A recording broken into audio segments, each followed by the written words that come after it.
ولا تقولوا لمن يقتل في سبيل الله أموات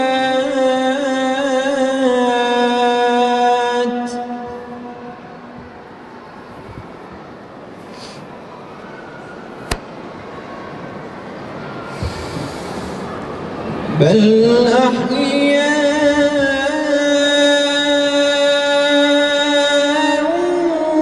ولكن لا تشعرون.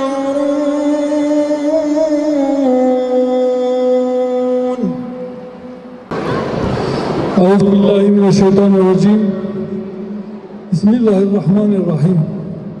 الحمد لله رب العالمين والصلاة والسلام على سيدنا محمد وعلى آله وصحبه أجمعين. Hamd, alemlerin Rabbi olan Allah'a mahsustur. İnşallah Allah kısmet ederse, yönetime gelirsek, şehitlerimize sahip çıkacağız. Hatıralarını yad etmek, gelecek nesillere taşıyabilmek için metfun oldukları yere Şehitler Mescidi veya Kıyam Mescidi adıyla bir mescit yapacağız. Asıldıkları yere Şeyh Said Meydanı adını vermeyi huzurlarınızda bir borç olarak biliyorum ve inşallah bunu gerçekleştireceğiz. Tekbir! Tekbir! Tekbir!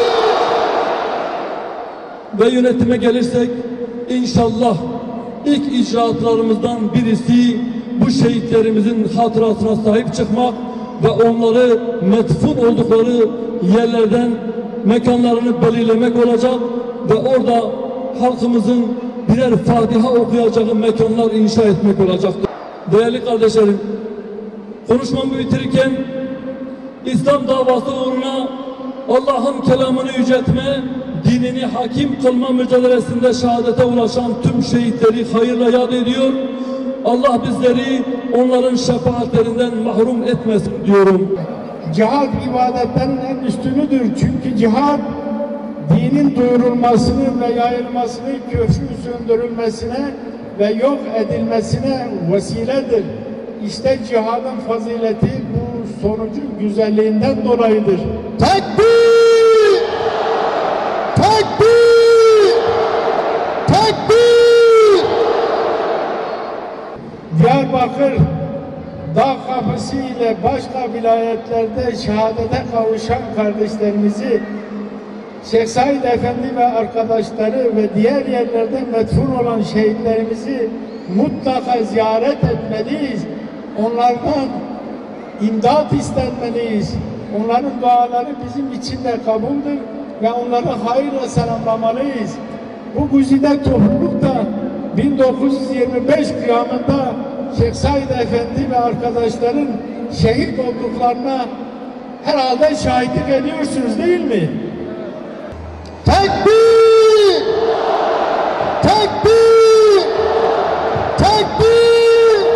Ayet asılmam hak ise, ben haklı bir şekilde asılıyor isem, yani suçluysam, asılmam hak ise, hakka karşı boynum kıldan incedir.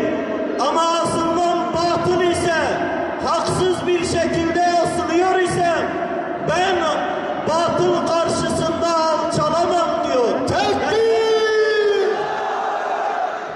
Rahmeti elleri ezdi buğral çöllerde, gözyaşım sevince dönüştü gözlerde. Rahmeti elleri ezdi buğral çöllerde, gözyaşım sevince dönüştü gözlerde. Tek hükümran Allah kırpal gönüllerde, İslam'ın gül sedası yükseldiğine, zafere zafere asallı zafere, Ali'nin kılıcı Hüseyin'in elinde.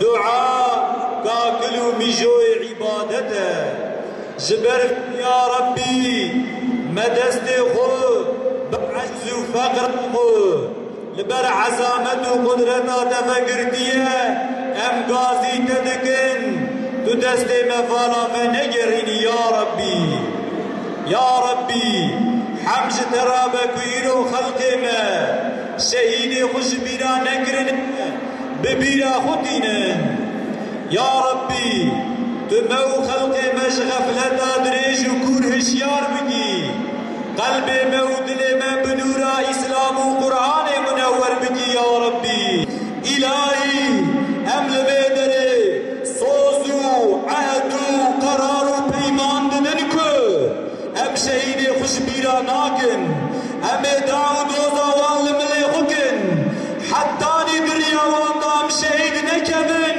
أم بوان رأي خانتي ناكن أم بوان ربي بختي ناكن أم صوزو عهد يا ربي إلهي تفي جهدو دينتا مزيد بكي تفي قوتو هيزا مزيد بكي أم كاربن باري شهيدي خوهل بقرن آمين آمين والحمد لله رب العالمين جروح شهيد إسلام قرآن را الفاتحة